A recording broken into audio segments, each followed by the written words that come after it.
Hello everyone! Andito tayo muli sa ating 20%, ang programang puno ng puso para sa mga seniors at kahit hindi pa senior.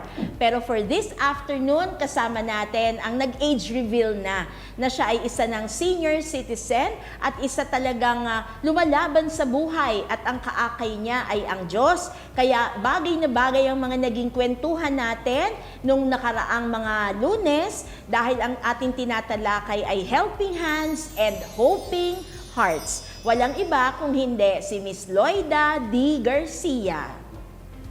Ayan, sabay tayo uminom. Let us praise the Lord.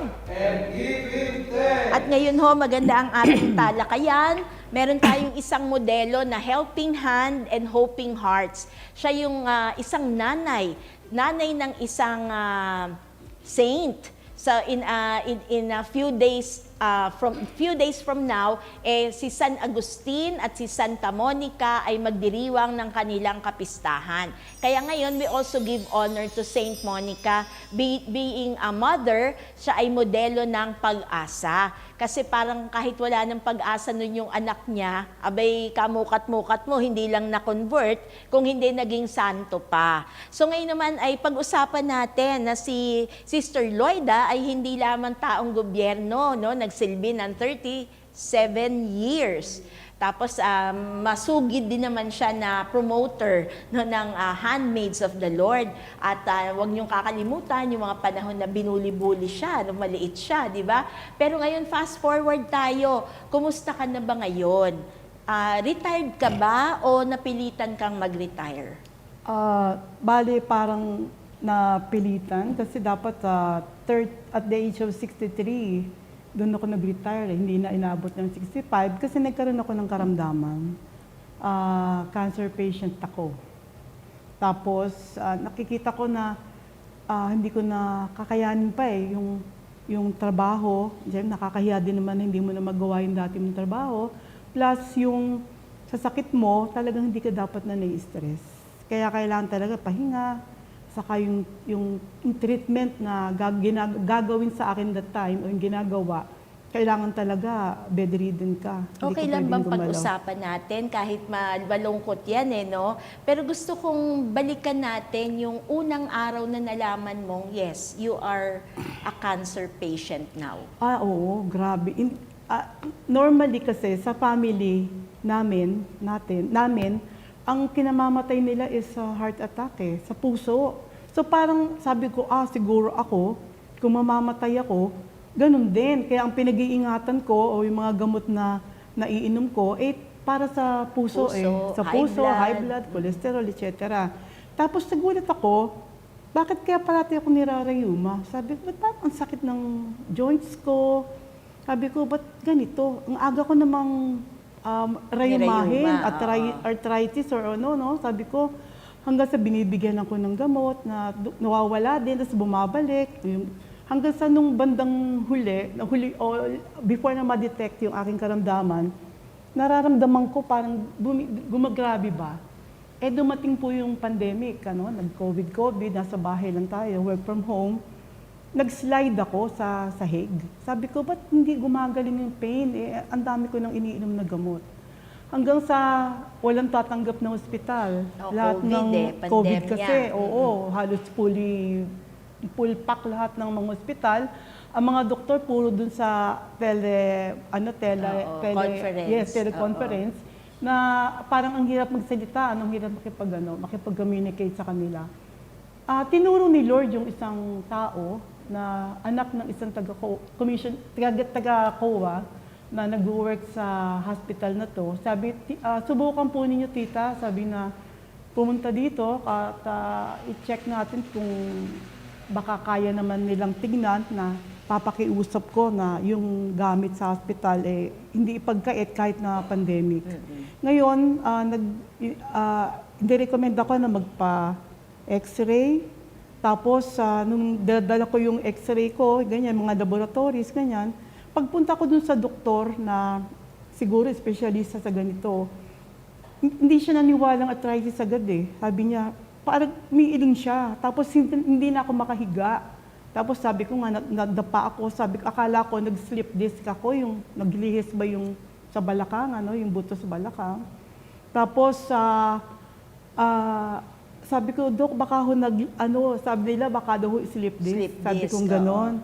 Sabi niya, tingnan natin, sabi niya ganon. Pero ako, sabi niya ganon, parang hindi ako ata convinced na arthritis lang yan, sabi niya. Tapos, hindi na ako makahiga ng diretso. Yung higa ka sa hindi ako makadiretso. Ang sakit ng likod ko. Tapos sabi ko, ako nagdiretso sa kanya kasi ayaw niya pa sabihin sa akin, Dok, bakit ho? May cancer ho ba ako? Gumanon ako. Ang tapang mo talaga, no? Yun, oo. Sinabi ko yun, Dok, hindi ko pwedeng sabihin na oo, hindi ko pwedeng sabihin na hindi. You need lots of Series of doctors. tests. Yes, series of tests. And doctors, sabi niya, para i-prove po ano talaga yan. Sabi ganun. So wala akong, ganun pala ang magiging reaction, manhid ka. Parang wala. Pero nararamdaman ko yung na parang yun talaga.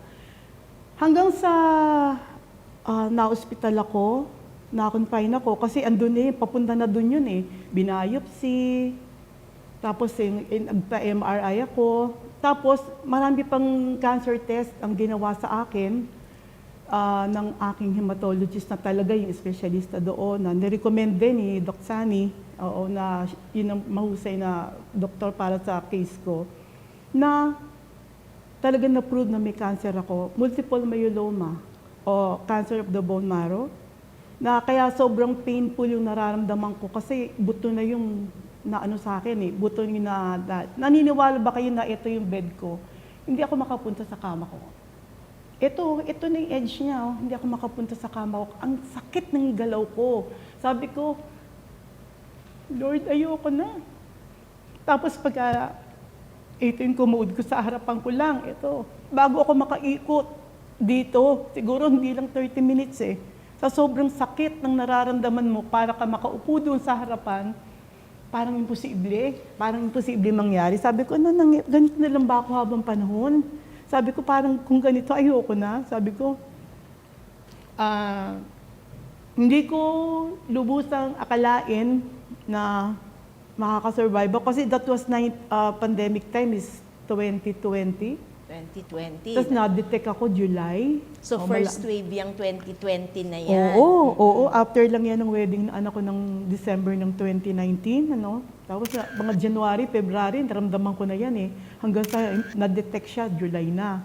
Tapos ang malungkot pa doon, yung stage na ito palang cancer ito, ang last stage is stage 3, which is ako nasa stage 3 na. So, ang stage na yan, yung particular na cancer mo, Oo. hindi pala aabot ng stage 4. Hindi na abot sa 4. So, pagka yan, hanggang 3 Hanggang lang. 3 lang. At nung na-detect sa'yo, 3 na siya. Stage 3 na at ako. yan ay 2020. 2020. So, lolos and lolas, anong year na tayo ngayon? 2024 na po tayo. At dun sa panahong ito, tunay nga na pinapakilala ng Diyos na siya ang Diyos. Hindi tayo ang Diyos, kung hindi siya ang may alam ng lahat. Let us praise the Lord. And give Him thanks. So, Sister Lloyda, nararamdaman namin yung pain, no? Ang galing-galing mong i-explain, pa-visualize sa amin yung pain na naramdaman mo. Pero at the same time, physical yun Physical. Pero nung kinonfirm sa'yo na cancer ka, ano yung sa kalooban mo? Nagkaroon ba ng struggle? Nagkaroon ka ba ng denial? O natanggap mo na lang peacefully? Sabi ko nga, ako pa nga nagtanong sa doktor nung panahon na yon. Tapos parang lang yun sabi ko, siguro cancer to. Yung ganon. Parang wala lang yung tanong ko sa kanya. Pero nung nakita ko na yung results na talagang may cancer ako, confirmed talaga na may cancer ako, para akong biglang alam niyo yung parang sinampala nagising ka na, hanggang kailan na lang ako? Bukas ba? Isang buwan ba? Normally, pag nalaman mo na isang tao may cancer, ang kasunod nun, death na talaga Wala nang iba no? Doon ka na talaga papunta. Tapos dun ako, sabi ko, nung nalaman ko na meron na akong cancer, wala lang, nagdasal ako sa Panginoon. Sabi ko, kung hanggang dito, ganun katapang na siguro sa dami ng pinagdaanan, kung hanggang dito na lang, dapat i-prepare mo yung sarili mo. Yung maiiwan mo, paano na? Sabi kong ganyan, dapat i-dispose mo na or ganito. Totoo pala yung mga napapanood natin sa TV, na pagka nalaman mo may cancer ka, dapat i-prepare mo na. Sabi nga nila, nung panahon na, pag ganon, mabuti pa nga ikaw, mapiprepare mo yung sarili mo sa kamatayan. Kasi hindi biglaan, makakapagsisi ka, or hindi katulad ng iba na bigla na lang namamatay na hindi handa. Tapos sabi ko, true enough, talagang nagawa ko din yon hanggang sa, actually, meron po akong isang anak, I'm a solo parent. Sabi ko gano'n, anyway, nakatapos naman na siya ng pag-aaral niya, may konting kabuhayan naman na pwede niyang palaguin kung gusto niya. At ang pinakamaganda doon, meron siyang asawa na pwedeng makasama at mga in-laws, napakababait at very supportive sa kanila. Sabi ko, Lord, siguro tapos na yung mission ko kasi wala namang ibang pupuntahan na na ano pa ba kundi yun ng role ko sa buhay na to. Sabi ko, at ang isang masasabi ko sa inyo, pagka pala andun ka sa verge, sa agaw buhay ba, sasabihin na, alam mong andun ka na ang payat-payat mo na, ayaw mo nang kumain, na parang nag-aantay ka na lang ng oras mo na mawala. Wala kang maiisip na kayamanan Wala kang maiisip na kabuhayan, wala kang maiisip na alahas o damit na tinatabi mo kasi mahal o kasi signature ito. Wala lahat ganun. Hindi yung pala mga, talaga. Lupa. Yan, lupa mo. Hindi pala importante yun talaga. Talagang dito lang sa lupa yan. Pero pag dumating ka sa panahon na ganun, lahat yun maiiwan talaga at wala kang madadala kahit na at ang itatanong mo lang sa sarili mo, ano pa ba yung mga bagay na hindi ko pa naihingi ng kapatawaran sa Panginoon? Ano pa ba yung dapat na iwanan ko sa mahal ko sa buhay o sa anak ko na dapat niyang alam o dapat niyang matutunan para kung mawala man ako, ma-retain yun sa isipan niya. Yung mga ganung bagay na pala, ganun na pala kalalim yun. Hindi yung mababaw na, ito kay ganito to sa'yo to o ito, sa'yo naman napunta, yung mga ganun. Hindi pala physical. Hindi physical, hindi. Sa spiritual pa rin Saka yung paano mo pa rin papalakihin o paano mo i-molde yung mahal mo sa buhay sa pagpanahon na wala ka na. Pero sabi nga, sa tagal ng treatment na yon, sa sobrang mahal po ng mga gamot, sabi ko nga, siguro hanggang 2 buwan lang yung ilalagay ko pa kasi ang mahal ng mga gamot sa chemotherapy. Pero sabi nga ni Sister Gaines, that was year 2020, and then 2024 na ngayon, mag-4 na taon na, pero ito pa rin ho ako. At recently, na sabi po nila ng doktor sa mga cancer test ko na bago na sa ngayon po ay wala na yung cancer ko. Wow! Let us praise the Lord! Yun po ang napakalaking bagay na nangyari sa buhay ko na hirap. Sabi nga lahat ng dulo, yun ang dinaanan ko. Pero lahat ng dulo na yun ay nalagpasan ko sa awa at tulong ng ating Panginoon. Salamat sa Diyos. So, dito ho sa programa nating 20% ibinalita ni Sister Loida na yun yung fresh result ng kanyang mga test at dineclare na ng kanyang doktor officially on remission na, di ba? At yun yung inaabangan talaga pagka merong sakit na cancer. Good news po yun talaga. Pero pagka babalikan ho natin yung 2020, talaga ho yung buong Lay First community, hindi ka man nila kilala ng harapan at ngayon lang nagkaroon ng muka yung pangalan, kung natatandaan nyo, sa bawat umaga, yung For Healing, Loida Garcia. So, memorize na nila yun. Kasi parang yung pangalan mo yung number 1. Pero ngayon, kasama kaming nagre-rejoice dito sa magandang balita mo na bihira yun Kasi sinabi mo nga, 2020 pa lang, stage 3 na. Di ba? Hindi na nag-worsen Stage 3 na, endpoint na. Pero lumipas ang panahon at umabot ka sa puntong ito para sabihing cancer-free. Na unti-unti, nagulat ako na, nakakatayo na ako. Nakakahiga na. Dati, pagilid ulit dahan-dahan na. Nakakahiga na ako. Sabi ko, maraming salamat po, Lord. Sabi ko, unti-unti ko nararanasan na naman yung mga dati kong ginagawa. And lalo ngayon, dati buto na lang po ako. Pero ngayon, sabi nga, tumataba na ulit. Kahit pa paano, bumabalik yung dating katawan. So, Sister Loida, nung araw, di ba, nagsimula tayo yung nakaraang Monday, 2 Mondays ago, na binubuli ka kasi ikaw ang pinakamatangkad. Ano ang height mo talaga? Ang height ko ay 5'6". Pero sa ngayon, kasi bumagsak po yung buto ko sa likod ko dito sa ang tawag dito sa backbone. Oo. Ano, nag-5 na lang ako. Baka ngayon 5 na lang. Kaya sabi naman ng aking napakahusay na doktora, hindi na daw babalik yung normal kung height, saka yung buto na bumagsak, hindi na pwedeng ibalik sa normal na dati niya. Pero iwasan na lang yung magdagdagan pa ang bagsak niya. Yun. Tama. So, nakakatuwa ho, parang biniro ka rin ng Diyos. So, yung buong buhay mo, lagi ikaw pinakamatangkad. Ngayon matanda ka na. Ikaw naman, parang magkasiliit na lang tayo na naglalakad tayo kanina. Oo, bigla na bumaba yung height. Pero alam niyo ho, para ma-visualize din ninyo, matagal na rin naman yung pinapangarap na maupo dito sa ating 20% program kasi dahil nga lagi lang siya nasa bahay, nakakanood siya ng ating 20% program. So dati nanonood lang siya at nagtatanong din siya, dadating kaya yung time, uupo din ako dyan. At syempre, pampalakas ng loob. Lagi na yung sinasabi, oo, Sister Loida, dahil araw-araw ka naman pinagdadasal. Pero hindi naman matuloy-tuloy. Natatandaan mo, Sister Loida, no? Parang last year, kasi hindi pinapayagan ng doktor. Hindi pa kasi pwede. napaka-delicate nung kanyang sitwasyon. Kaya nitong nagdadasal tayo, alam niyo itong ating programa, punong-puno ito ng panalangin. Kasi sila ay mga hulog ng Diyos sa buhay natin. Silang nagbibigay ng inspirasyon sa atin. So naka-line up yan. Tinatanong natin si Lord, Lord, sino dito, no? Ang ibibigay mo sa amin sa particular na topic na ito. So marami yun, naudlot ng naudlot, urong ng urong kasi walang signal sa doktor, no, hindi pwede, walang clearance. Tapos yung katawan hindi talaga kaya, di ba? Hindi kasi undergoing treatment di ba?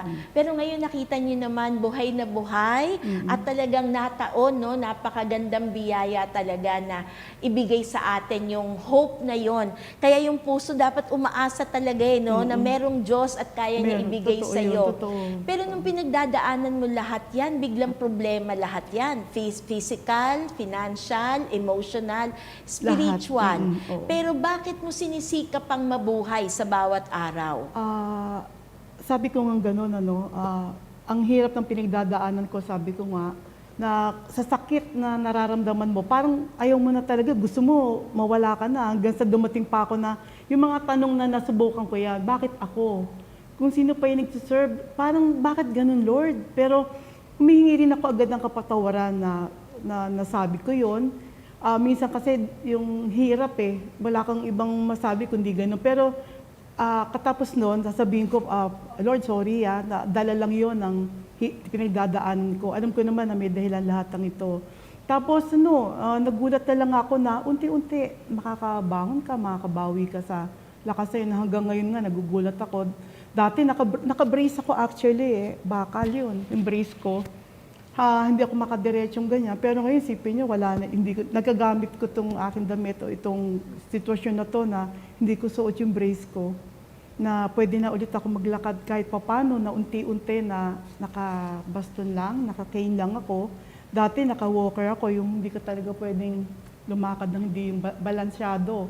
Pero nag-iingat pa rin ako ng doble-doble kasi yun pa rin ang bilin ng doktor at yun naman delikado. Lalo na sa atin na nagkakaedad, hindi lang sa akin na hindi mo na mismo balanse yung sitwasyon, yung lakad mo, at saka yung baka madulas ka. Yun ang maging dahilan ng pagkakasakit mo o mas maaga pa na problema. So Sister Loida, magandang inspirasyon. Kausapin mo ang lolos and lolas natin. Sila walang cancer, pero bumibigay na, umaayaw na. Pag sumakit lang ang tuhod, na magalang ang paa, parang nakukonsumi na, naiirita na.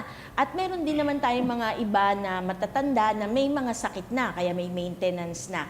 Kausapin mo sila dahil tuloy ang buhay, humihinga, dahil ang hiningang ito ay galing sa Diyos. Mga kapatid, sana ma-realize natin na talaga napaka-importante po ng hawak nating buhay. Kahit po mahirap o kahit na masalimuot yung pinagdaraanan natin, meron pong dahilan kung bakit nangyayari ito at meron din paraan para tayo ay makalabas dito. Bigyan natin ng value yung buhay na binigay sa atin ng ating Panginoon. At wag po nating pangungunahan na minsan sa hirap, ang dami kong kahit mga artista na babasa ko na sila na ang kumikitil sa kanilang buhay kasi hindi nila makaya o yung dinadaanan nilang karamdaman. Ano? Bago lang, meron tayong mga kilala dyan na nagkaedad lang, ayaw na mahirapan, uunahan na nila. Wag po, meron pang reason kung bakit nabubuhay pa tayo. Ako nga sabi ko, Lord, ito ba yung dahilan kung bakit hindi pa ako nawawala? Kasi ganito, kailangan pa ako ng ganito. Kasi nakikita ko na talagang may dahilan pa kung bakit hindi niya binabawi ang buhay natin sa gusto nating oras. Kaya daanan lang natin ito sa paraan na gusto ng ating Panginoon. Bigay mo lahat sa Kanya. Ako pag hindi ko na kaya, talagang bahala ka na. Dumarating pa nga sa akin yung time na parang hindi ko na maidasal ng ulit-ulit na yun na lang, na bigyan mo ko ng ganito, Lord. Minsan tahimik lang akong ganyan Sabi nila, silence is a form of prayer din, di ba? Na alam naman ng Panginoon kung nasa isipan mo at kalooban. Na pag dumarating yung time na parang napapagal ka na rin at napapagod sa kakadasal, kasi akala mo hindi niya tinutugunan, huwag po tayong ganun kasi alam ni Lord ang gagawin sa atin at alam niya kung ano yung kailangan nating mangyari pa sa buhay natin at may dahilan kung bakit ito pa rin tayo. Sister Loida, minsan, biruan niya, no? I'm sure, nandyan, sinusulat ng lolos and lolas sa chat box natin. Madali, kasi may pansustena. Pero paano sa mga taong may pinagdaraanan na gusto pang mabuhay, pero wala namang pantustos dun sa pagpapagamot? Oo nga, ako nga Sister Gain, sabi ko nga hanggang 2 months lang yung budget ko, no? Kasi ang sobrang mahal ng treatment. Pero bakit umabot siya ng halos mag-4 na taon na? Ano mag-provide si Lord ng mga tutulong sa iyo Basta talagang hingin mo sa Kanya. Sabi ko, Lord, paano to? Ito na lang po yung aking hawak. Parang hindi na kaya. Tapos magugulat ka, eto may biglang darating na tulong. Tapos ituturo niya kung saan ka pwedeng lumapit para makatulong sa problema mo, na yun ang magiging paraan para humaba pa o matulungan ka sa lahat ng gusto mo mangyari sa buhay mo. Makakakita ka pa ng ibang tao na gano'n, na talagang ibibigay niya yung tamang tao, ibibigay niya yung tamang sitwasyon, at ituturoan kanya yung knowledge na ito yung pupuntahan mo, ito yung lalapitan mo, ito yung ganito mo para matulungan ka. Totoo so, yun. very positive ka. Pero nung nangyayari yun sa'yo, meron din bang mga taong nakasakit ng kalooban mo? Kasi lahat ba angels? Of course, without mentioning their names. Gusto lang namin yung reality, no, as lolos and lolas, na normal yun. Parang bahagi yun ng buhay. Hindi naman lahat anghel talaga yung ipapadala ng Diyos sa'yo. Siguro, hindi naman nga sabi lahat ng tao ay kakampi natin, di ba? Na pagtalikod mo, pwedeng, ayan, mabuti nga kasi ganyan yan. Merong ganun tao, no? At meron din naman yung dapat na yun ang tutulong sa'yo, na inaasahan mo na yun ang pinakamalapit sa'yo, na siya yung unang hihingi ng, magbibigay ng favor sa'yo, magpo-provide ng pangangailangan mo. Pero hindi nangyayari. Sabi ko, bakit ganun? Dapat siya yung ganito, siya yung ganun. Bakit hindi? Sabi ko, sasama siyempre yung loob mo, no? Kasama yung loob. Itong mga taon to na natulungan ko, bakit ngayon wala sila? Kasi ganun tayo minsan, humihingi tayo ng sukle, no? Yan, natulungan ko siya ganun, hindi magiging ganito yan, kundi dahilan sa akin, hindi ganun. But ngayon, alam niyang ganito ako, parang wala man lang dalaw, or wala man lang yung kita mo na kahit na message lang, o ano man, o kumusta? Dapat, kumusta, o buhay ka pa ba, yung mga ganun. Buti pa nga, sabi nga, buti pa yung mga ibang tao na magugulat ka, na hindi mo inaasahan, sila pa yung parang concern sa'yo. Totoo po yun, nangyayari po yung ganun. Pero pa sa isipin mo na lang, o sa kalinisan ng kalooban mo, huwag mo na lang itanim ng todo yun. Sabi nga, di ba, madalas sa atin nadidinig, hindi na yung tinulungan mong ilibing, hindi na siya yung magpapalibing sa'yo. Hindi na siya. So, ibang tao na yung gaganti, ibang tao na yung tutulong sa'yo para makakope pa rin sa problema mo. At saka siguro nakatulong yung disposition mo na nililet go mo na lang. Kunyari, na-hurt. Sige, na-hurt ka talaga. Pero marunong ka mag-let go. Ganun na rin. Kaya at the end, hindi na-feed yung cancer cells ng mga negativity, ng mga stress, di ba? So, totoo yun na, lolos and lolas. Ang number 1 na pinagbawal kay Sister Loida ay ang ma-stress. No, hindi niya na ini-stress confidence sa sarili niya para nga maging tuloy-tuloy ang kanyang kagalingan. Kaya pag minsan tayo may mga hinanakit here and there, let go na lang din natin. Yun ang madalas kong sabihin na, oh, alam ni Lord yan. Ako na lang parating dihado. Sinasabi kong madalas, ba't ganun ako na naman? Ganun. Alam ni Lord lahat yan. Ganun. Yung dodoblihin niya na ibigay ko na yan. Ganun. Ang So, sinasabi positive ko, talaga, positive no? na, oo. Pag na kay Lord ka na talaga, hindi ka na makapag-isip na masama sa kapwa. So, this is your chance now, Sister Loida, to bring out in the open. Sino yung mga taong gusto mong pasalamatan na naging helping hand sa iyong hoping heart? Unang-una siguro yung mga kamag-anak ko ulit, Hindi ko na sasabihin isa-isa, baka meron magtampo pag hindi ko nabanggit. Pero yung anak ko, na sinasabi ko nga na solo parent ako, siya yung nandyan sa tabi ko. Siya yung napaka-positive. Siya yung parating, ano ba naman ma? Puro yung patay-patay yung pinag-uusapan. Ayan, sabi ko nga sa kanya, ito totoo. Kung meron akong dapat ayusin ngayon, kung meron akong dapat pirmahan, please lang, ayusin mo na para kung sakali, hindi ka na mahirapan. Alam mo, ayaw niyang gumalaw, ayaw lahat. Hanggang ngayon, ayaw pa rin. Bakit hindi mo harapin? Hindi, wala. Siya yung anak, ganito parang ganito. O sige ma, ganito kasi ang isipin mo, gano'n. Siya yung hindi nagbigay ng salita sa akin na, oo nga, ganito. Hindi siya naggatong. Hindi. Alam yon ng isang kapatid ko rito na, ayun, ang laki din ng, yung si Sister Baby, ang laki ng tulong sa akin yan. Yung time na hindi ako makatayo, siya yung nag-aano sa akin. Siya yung napaka-positive din na nagbibigay ng ano sa akin, ng lakas ng loob na, gagaling niya, wala yan, ganun talaga yan. Ganun, si Sister Irene, yan. Kasamahan ko rin sa Handmaid of the Lord and at the same time, Parang si bahay Sister pa namin. Irene ay mas matanda pa sa'yo. Matanda pa siya sa akin. Pero siya yung 70s na nagtatayo sa'yo, Siya siya yung nagbubuhat nagbigay sa'yo. ng palakas hanggang sa, siya pa rin yung kasabi ko na natutulog sa kwarto ko na meron din siyang pamilya na talagang hindi niya iniintindi kundi ako lang. At a very reasonable price, hindi malaking halaga. Sabi ko nga sa'yo, baka pag yun sa ibang tao mo ibinigay, hindi ka nababalikan. Pero siya hindi, kahit ano pa yun, hindi siya tumitingin sa ganon.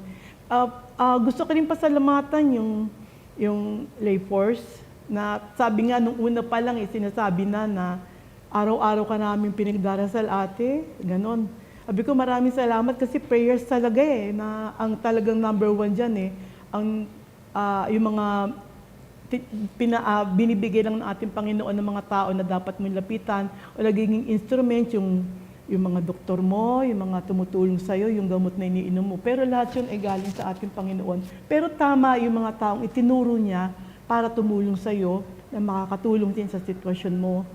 Sa group ko, sa Handmaid of the Lord, na in one way or another, alam ko na nagdadasal din sila. Yung mga kasama ko sa opisina, at yung mga tao na kahit hindi ko siguro talagang personal na kilala at kilala lang ako ay nag-hope din na sana mabuhay pa siya, sana malagpasan niya to, yung mga ganong sitwasyon. Maraming salamat po sa iyo at number one talaga ang ating Panginoon. Na kung hindi talaga sa awa at tulong niya, baka talagang matagal na rin akong wala na dito sa mundong ito. Siya lang, wala man tayo ibang pwedeng lapitan kundi siya lang. Siya lang talaga, si Lord lang talaga. Kaya payback, kumbaga ay huwag natin siyang kalilimutan. At tandaan natin na lahat ng pinagdadaan nating hirap ay may kaginhawa. Sabi nga, God will make a way kung paano dadaanan din natin ito na malulutsatan natin na mapapagtagumpayan natin lahat. So parang mga imposible, pero posible. Kasi talagang sa Diyos, nothing is impossible. Yes, At madugtungan lang sa mga taong pinasasalamatan ni Sister Loida, pag nagpa-follow ako noon sa anak niya, kasi di ba nagpo-post, may mga posting, may mga taong nag-commit na wala siyang pera, pero nag-pledge sila. Sorry. Tapos yung may mga ginawa silang handicraft. Nag-go-funding pala ang yung anak ko kasama yung kaibigan niya na kasi alam niyo po ba yung unang-unang branded na gamot ko ay isang ganyan injection na it cost 40,000. 4 times a week ko gagamitin yung plus yung mga cancer pills pa na 16,000 ang isang bote na iinumin mo plus yung test na dapat meron kong hawak na 250,000 sa isang buwan na para lang mabuhay ka pa o ma-sustain mo yung dapat na ilagay sa'yo. Ang tanong ko, hanggang kailan ko magkakaroon ng ganung halaga? Ang na-cope up ng anak ko that time, mga 300 plus na sa GoFunding sa internet. O sabi ko, naku, mauubos na. Paano kaya ito? Pero nakakagulat nga, sabi ko, hanggang ngayon, mga 4 na taon. Nakakapag-chemo pa rin ako kasi ang maintenance ko is chemotherapy na eh. Every other week may chemotherapy ako. Magkano din yun, na gamot na naman. Although pumayag na si doktora ng generic yung maintenance ko, plus yung mga gamot pa, ang dami pa. Yun, nakakatulong sa akin, kahit hindi niya siya yung ganung katinding gamot na branded talaga, or sabi nga niya pareho lang yan, sabi niya yung sinasabi niya madalas. 3 kami magkakasabay na nagkaroon ng ganitong karamdaman. Salamat classmates ko. Salamat kaming 3 hanggang ngayon, nagkikita-kita pa rin. Wow, ibig sabihin Nagkikita-kita pa rin. nakasurvive din Nakasurvive pa yung classmates mo. Let us praise the Lord. So, minsan, a broken heart, a wounded soul, di ba? Nakaka-extend din ng helping hand. Kaya yung support system ninyo ay talaga namang nakatulong para to introduce you into this new world of yours. So, maraming salamat. Gusto pa nating ituloy ng ituloy dahil sa mga pagpapala ng Diyos. Pero tunay nga na merong isang Diyos. Siya yung original na helping hands para sa hoping hearts natin. So, maraming salamat. Ikaw ay isang inspirasyon, Sister Loida. Ang mga pinagdaanan mo ay nakapagpatibay sa iyo at higit sa lahat ang naging pundasyon ay ang ating pananampalataya sa Diyos. So lolos and lolas, humihinga pa tayo pare-pareho, malalakas pa tayo, gamitin natin ang bawat hininga sa pagsigaw. Let us praise the Lord. And give Him thanks. So, sa mga susunod pa natin na 20%, huwag kayong mawawala at magpapatuloy tayo ng giving honor and praise to God. So, until next Monday, magkita-kita tayo muli. Bye-bye!